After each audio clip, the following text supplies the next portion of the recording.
خبر شامل کرتے ہیں جیکب آباد سے، جہاں پر ضلعی انتظامیہ اور اینٹی کرپشن ڈپارٹمنٹ کی جانب سے assistant commissioner Shahzad Ahmad ADC1 اور DSP سٹی کی قیادت میں کرپشن کے عالمی دن کے موقع پر ٹاؤن ہال سے DCO چوک تک ریلی نکالی گئی، جس میں ضلع بھر کے مختلف محکموں کے افسران سمیت سول سوسائٹی کی بڑی تعداد میں شرکت کی۔ اس موقع پر اسسٹنٹ کمشنر شہزاد احمد و دیگر نے آواز عوامی پریس کلب کی ٹیم سے گفتگو کرتے ہوئے کہا کہ پوری دنیا میں کرپشن کا عالمی دن منایا جا رہا ہے۔ معاشرے میں کرپشن ایک ناسور ہے، ہم سب کو مل کر کرپشن کو ختم کرنا پڑے گا۔ ملک کی ترقی اور خوشحالی کے لیے کرپشن کو جڑ سے اکھاڑ کر پھینکنا ہوگا۔ عبدالباقی ENN نیوز جیکب آباد۔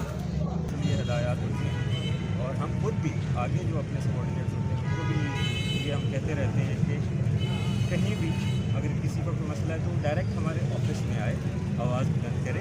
آپ نے اگر کوئی کرپشن آپ سے مانگ رہا ہے تو میں ایک پرانا پرسیپشن بنا ہوا ہے کہ شاید میں باس سے جا کر بات کروں گا تو ہمیں انٹرٹین نہیں کرے، ایسا نہیں۔ آپ خود بھی دیکھتے ہیں کہ جو جس حساب کے دفتر آتے ہیں یا ہمارے دفتر آتے ہیں یا سائنٹفک دفتر آتے ہیں، ہم بات سنتے ہیں۔ تو میسج یہی ہے کہ اگر آپ ہر سال ہمارے ڈپارٹمنٹ میں یا کہیں بھی طلب کریں تو آپ آئیں، شکایت کریں، ہم اس پر بڑی ازادہ کریں گے اور اس کارواں کا حصہ بنیں۔